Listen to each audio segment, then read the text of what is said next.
Oke, tadi ceritanya penelitian tadi si Khofifah tadi bercerita awalnya adalah bagaimana bercerita secara umum.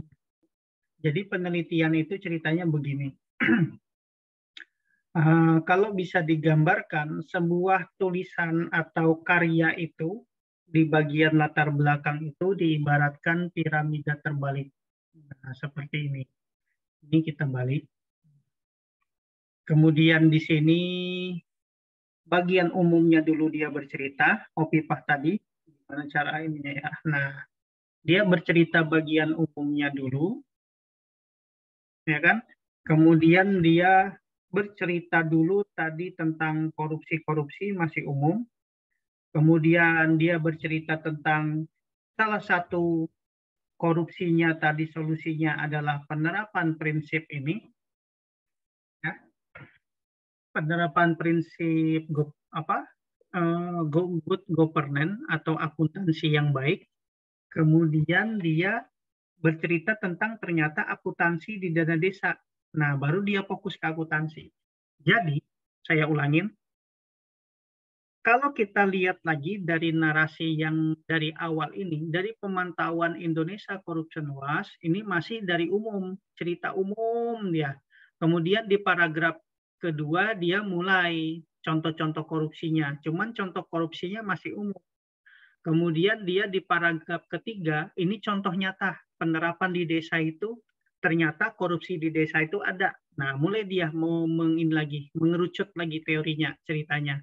Kemudian mengerucut, ini bukti nyata ada korupsinya, mengerucut lagi ternyata ini mulai ada solusi di sini dia ceritakan. Solusinya secara umum. Kemudian dia ceritakan tadi, ada lagi berbagai macam metodenya. Ada transparansi, daya tanggap, konsensus, kesetaraan, dan akuntabilitas. Baru dia mengplot lagi lebih pada akuntabilitas. Makanya saya katakan, untuk menulis sebuah latar belakang dari penelitian bisa diibaratkan dengan piramida terbalik. Jadi menulis secara umum, kemudian bagian kedua mulai lagi menyempit, akhirnya ke pokok latar belakang permasalahan penelitian tuh atau judul penelitian tuh apa yang mau diambil. Oke, sampai di sini bisa kalian ngikuti cerita saya tentang latar belakang? Bisa, Pak. Ya, karena ini aku coba pelan-pelan menyampaikan. Dan ini nanti tadi agak lama ya loadingnya karena ternyata ketika ngepost langsung nyimpan rekaman Zoom-nya. Nanti rekamannya aku upload ke YouTube, habis itu aku bagikan ke link ke Google Classroom biar kalian bisa melihat.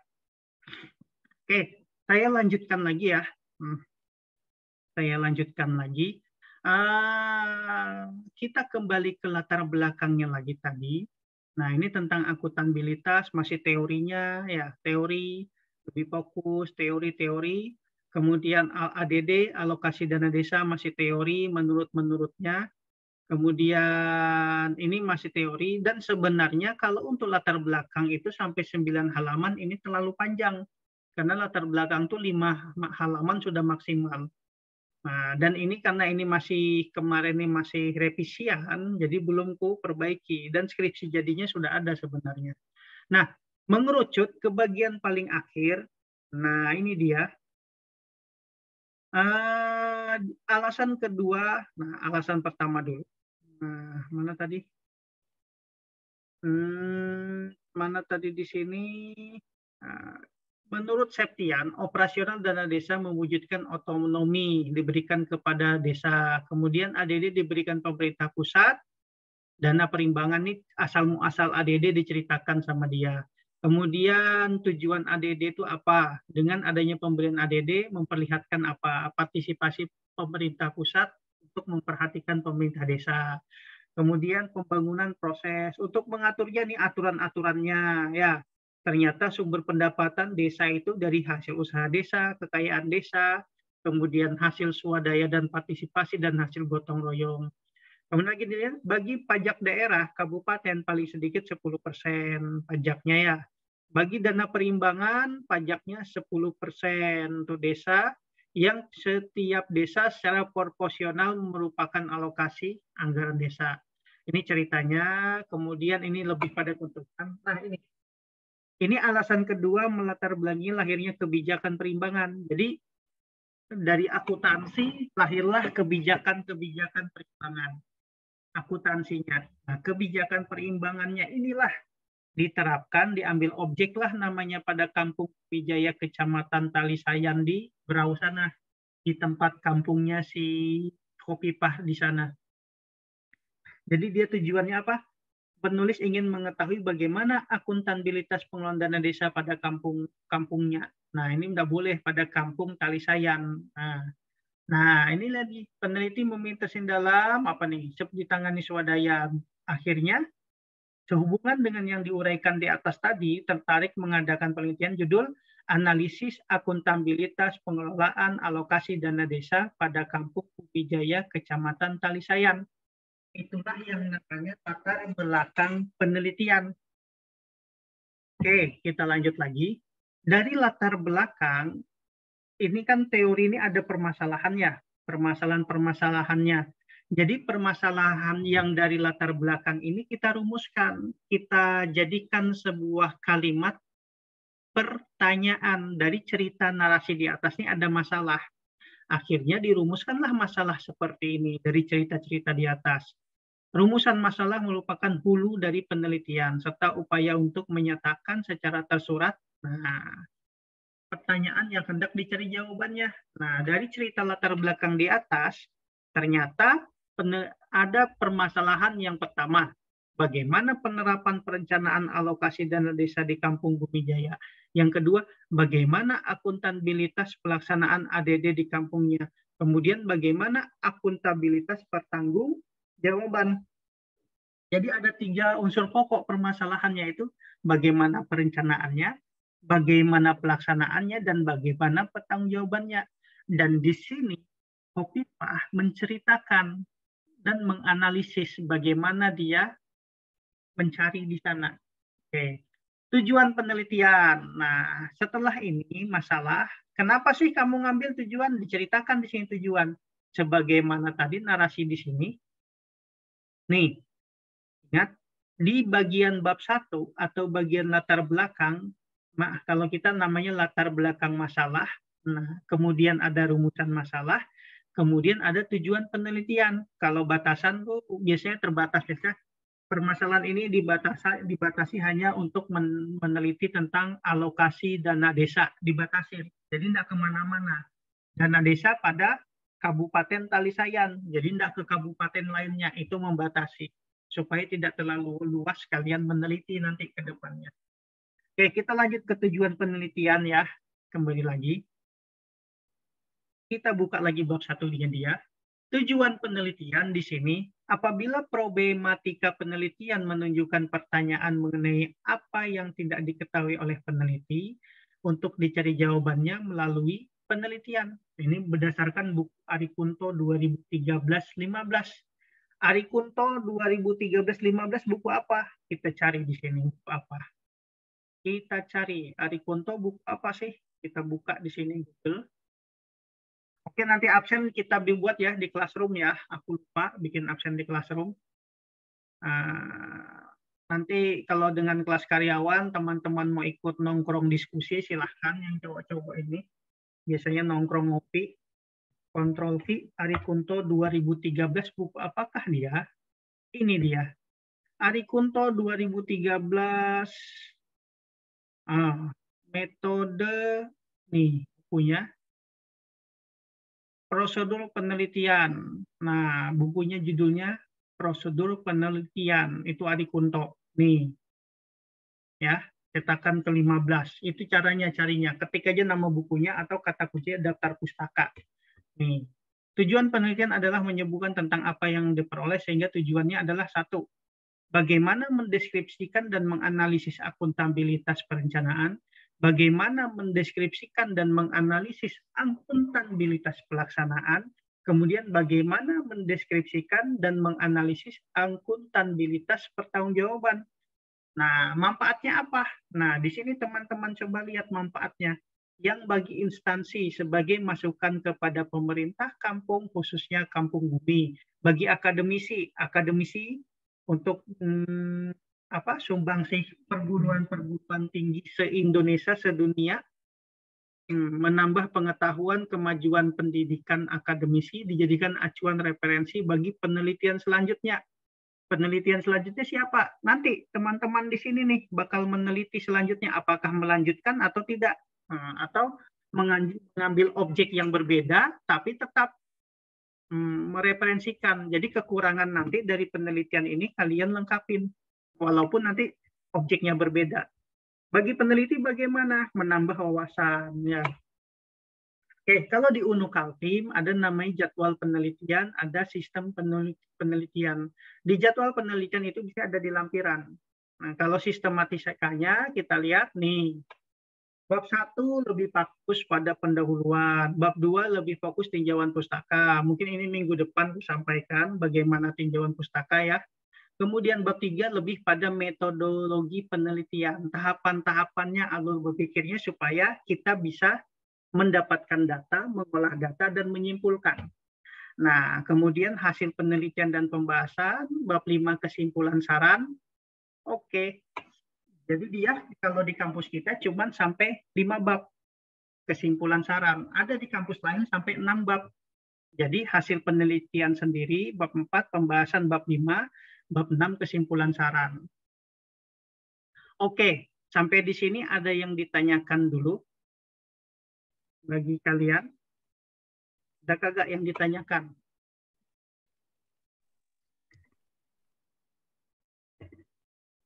Ada? Coba open dulu kameranya sebentar. Oke, kita lihat muka-mukanya. Oke, Sumi mukanya kayaknya habis makan, Ikni masih ngantuk, nah, Rian masih masih senyum. Tidak ada yang muka sakit perut, saya lanjutkan. Di sini intinya ya kalian nanti ketika menyusun sebuah karya ilmiah, nih sekarang coba kalian perhatikan, saya buka karya ilmiah skripsi kampus lain, ya. Enggak apa-apa, matikan lagi kameranya. Kecuali kita diskusi, saya buka untuk hemat kuota. Skripsi akuntansi. Akuntansi itu luas, ya. Mau akuntansi perpajakan kah, akuntansi apa? Nah, nih langsung kita buka. Ada yang terbaru, skripsi program studi S1 akuntansi. Kita buka ya. Fakultas apa? Kita download. Kita download dulu, mulai unduh. Kita buka. Coba teman-teman perhatikan ya. Nih. Ini ada kurang lebih 70 halaman sebuah skripsi judulnya Analisis Penerapan Akuntansi pada Usaha Kopi Shop di Riau atau Pekanbaru. Nah, karena kamu dengan saya pertama kali buka, coba kita. Ya. Nah, intinya ya, makanya nanti di skripsi itu ada halaman covernya ya. Kita ada pedoman tuh, pedoman penyusunan skripsi di kampus UNU. Nanti coba kita minta atau kalian minta ke Mas Aldo untuk tugas perkuliahan. Tahu Mas Aldo? Tahu, Pak. Pokoknya orang yang paling besar di UNU. Intinya di sini disusun sebagai diajukan syarat memperoleh gelar sarjana ekonomi. Kalian kan nanti sarjana nggak ada lagi sarjana ekonomi, tapi kalian langsung sarjana akuntansi pada Fakultas Ekonomi Bisnis. Ya, kita lanjut di sini. Nah, ini surat keterangan bebas plagiasi. Plagiasi itu apa? Tulisan-tulisan kalian itu dicek. Nah, jadi ibaratnya kalian ngambil kutipan atau mengambil sumber itu minimal 30% harus atau maksimal 30%, ya, 30 atau 29% dari internet. Nah, bagaimana plagiasi itu nanti akan dijelaskan maksudnya. Yang penting kita fokus dulu ke memahami latar belakang ya. Ini surat pernyataan, kita kayak gini juga, ini abstrak yang tadi saya ceritakan. Ternyata daripada kita capek dulu mencari data, siapa tahu yang kita butuhkan tidak ada, disinilah kita disuruh membaca di sini. Makanya disuruh ikro dulu, baca dulu. Baca apa? Abstraknya. Penelitian penerapan akuntansi dilaksanakan di Riau, Pekanbaru, dalam yang menjadi permasalahan apa? Apakah penerapan yang digunakan oleh coffee shop sudah sesuai dengan konsep dasar akuntansi? Konsep dasar akuntansi kan ada apa tuh? Ada neraca, laba rugi, ya kan? Intinya ada penjurnalan, itu konsep dasarnya. Jangan semeraut mendatanya. Tujuan dilaksanakannya ini apa? Mengetahui sejauh mana sesuai nggak diterapkan akuntansi ini di Riau? Apakah sesuai nggak dengan konsep dasar akuntansi?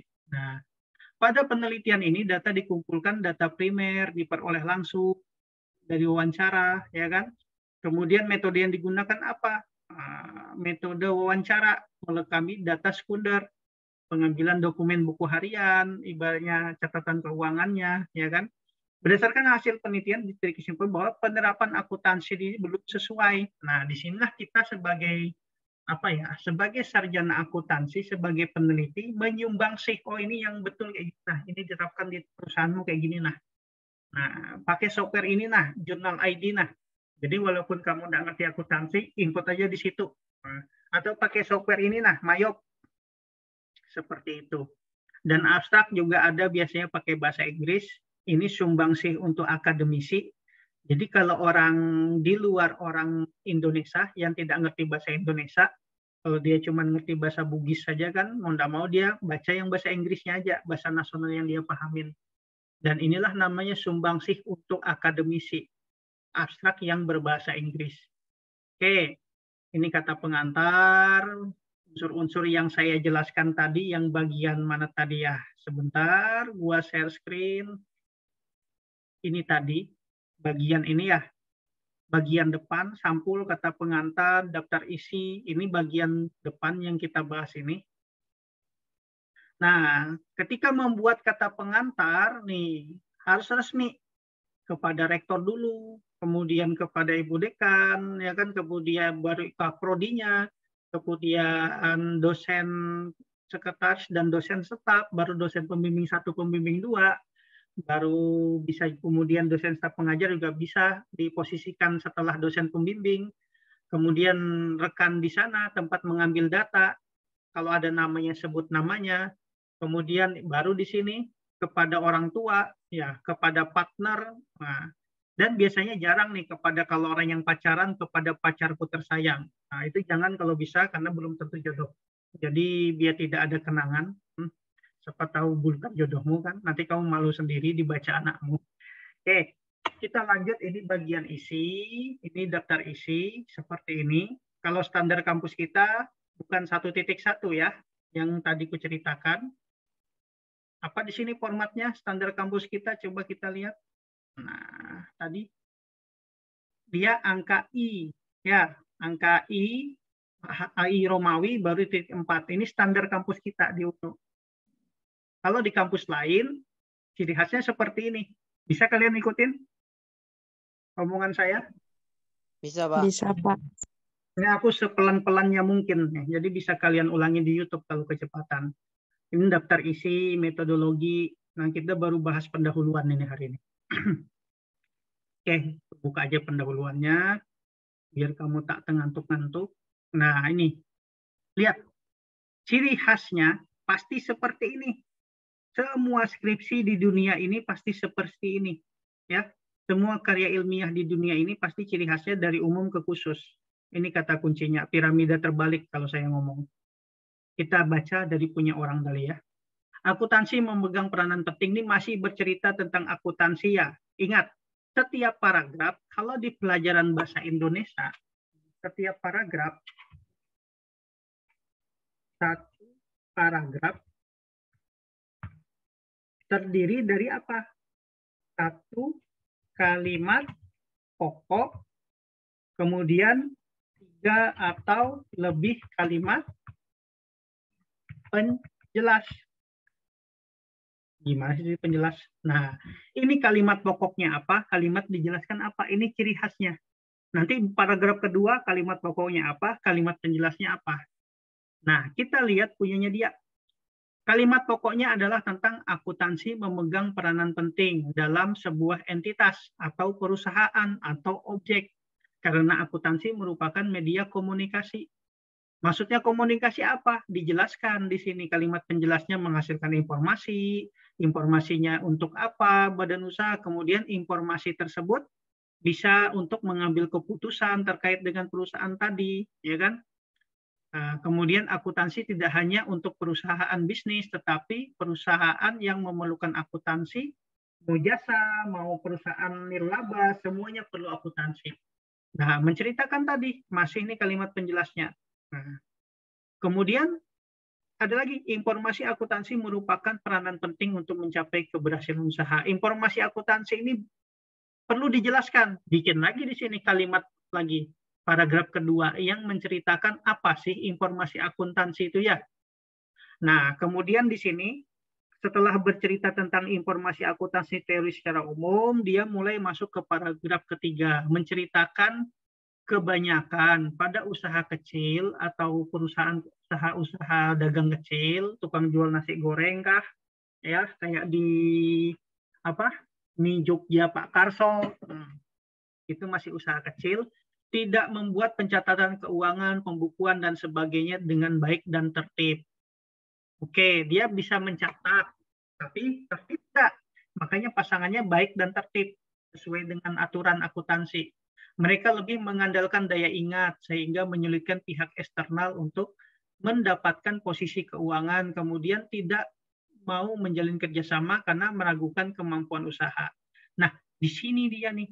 Nah, ini baru ada, ini namanya perget atau bahasa kitanya, oh ternyata ini bercerita tentang akuntansi, bercerita informasi, kemudian bercerita tentang perusahaan-perusahaan kecil nih. Perusahaan kecil ini sedikit sekali memanfaatkan informasi akuntansi atau bicara akuntansi, hanya pakai daya ingat. Harusnya dia meneliti berdasarkan penelitian pada siapa, berdasarkan survei penulis pada usaha kecil yang ada di Kota Samarinda, ya kan, setelah melakukan wawancara ternyata tidak ada pembukuan keuangan. Kalau penelitian kalian bisa kembangkan seperti ini. Dan ini persis kayak punya Icang kemarin.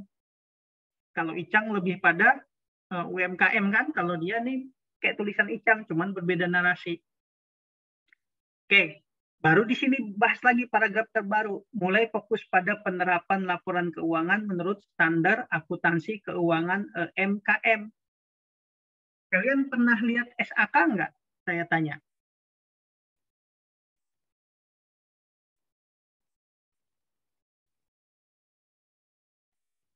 Diam semua?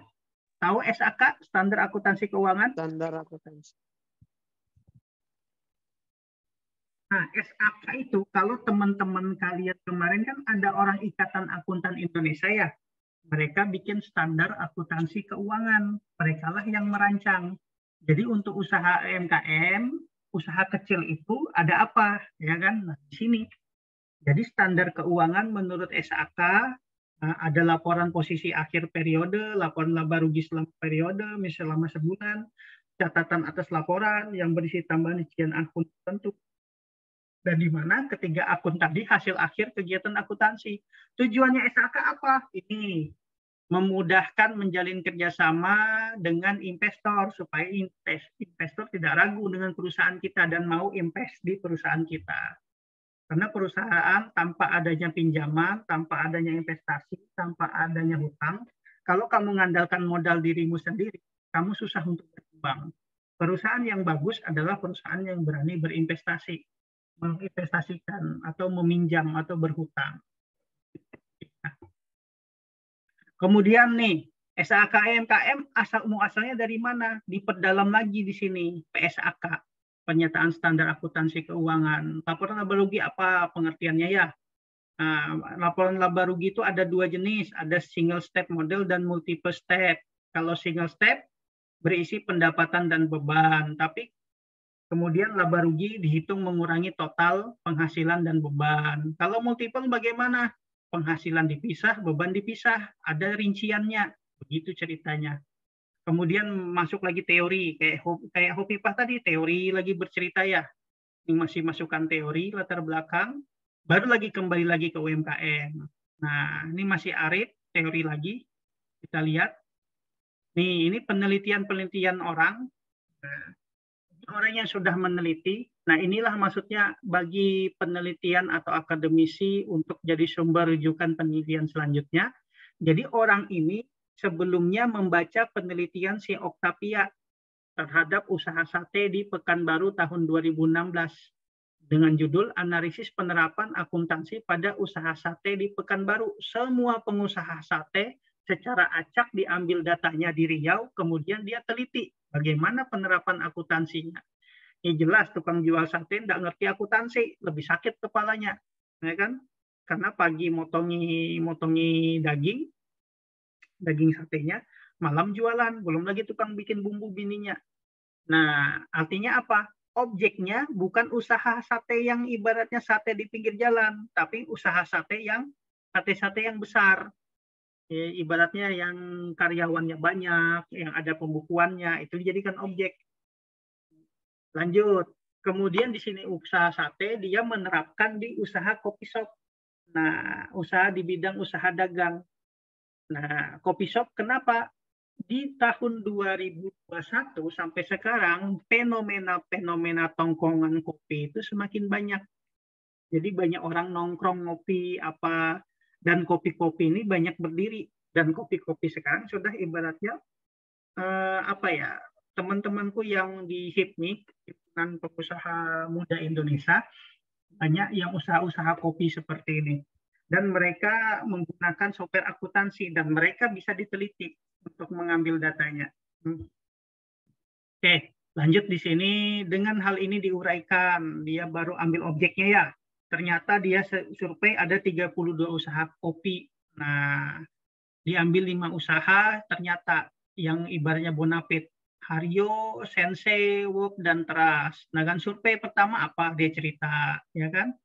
Kemudian survei yang kedua bagaimana, survei ketiga bagaimana, survei keempat bagaimana. Nah, pada ini bagaimana? Terakhir, Jalan Raya melakukan pencatatan berdasarkan fisiknya dan melakukan kas berdasarkan biaya listrik, wifi, ronda, gaji karyawan. Melakukan perhitungan laba rugi dengan menjumlahkan total bersih penjualan. Nah ini, berhubung ada permasalahan di atas, meneliti bagaimana penerapan kopi shop secara umum di sana, analisis penerapannya. Nah, baru lagi dia cari rumusan masalahnya. Dari latar belakang masalah diuraikan di atas dan hasil pengamatan, nah dapat dirumuskan bagaimana penerapan akuntansi pada usaha kopi shop sudah sesuai enggak dengan konsep dasar akuntansi. Nah tujuannya apa? Nih, mengetahui kesesuaian penerapan akuntansi pada usaha kopi shop. Ya kan? Manfaatnya apa? Ini manfaatnya. Menambah pengetahuan bagi penulis, bagi peneliti yang lain atau akademisi referensi. Bagi pengusaha apa? Nah, kita memberi masukan dalam melaksanakan praktek akuntansi yang baik. Kemudian sistematika penulisan. Kalau di kampus sana pendahuluan, telah pustaka, ya, metode penelitian, hasil penelitian pembahasan, simpulan saran. Dia sampai bab 5 aja. Oke. Sampai di sini bisa kalian ngikutin yang tadi saya jelaskan berdasarkan contoh. Yang pertama dari UNU, punyanya Kak Hopipah. Kemudian minggu kemarin kalian ikut seminar proposal 2 kakak tingkat kalian. Jumanti dengan Kak Itang atau si Ical. Dan sekarang kalian saya buka bagaimana sih yang sebenarnya bab 1 itu. Nah, di sini ketika kalian bingung mau menulis apa, mulai dari cari di internet skripsinya bagaimana, kalian pindahkan ke tempat kalian. Cari judul-judul yang ibaratnya, oh aku hatiku ini kok suka di manajemen keuangan ya. Berarti kamu cari skripsi yang lebih fokus ilmu manajemen keuangan. Seperti analisis rasio keuangan. Tapi kalau kamu hatimu, oh aku senang menghitung-hitung biaya, berarti ambil skripsi tentang harga pokok biaya, tentang biaya. Nah, aku senang meneliti kayak tadi, penerapan PSAK di perusahaan-perusahaan kecil. Ibaratnya lebih bermanfaat bagi pengusaha kecil. Kalian ambil judul itu. Nah, tugas kalian harus cari satu skripsi, kalian buat bab satunya, ditransformlah ke format penulisan kita. Nanti di situ aku ajarkan kalian menarasikan ulang, supaya tidak ada memplagiasi skripsi orang. Oke, sampai di sini ada yang ditanyakan? Karena cukup dulu bab 1, sudah mulai beleng-beleng nanti kita kalau dipaksakan. Gimana? Buka kameranya lagi. Bisa ngikutin omonganku tadi? Bisa, Pak. Bisa. Ya Jadi kita cari skripsi di internet ya, Pak, baru kita salin. Iya, Itu yang salin. disalin cuman hanya bab satunya nggak, Pak, atau semuanya? Nah, kalian salin untuk sementara bab 1 kayak koper dan lain-lain itu menyusul bagian depannya ya. Kita mulai membahas karena aku pengen pola pikir kalian sudah mendalami sebuah materi.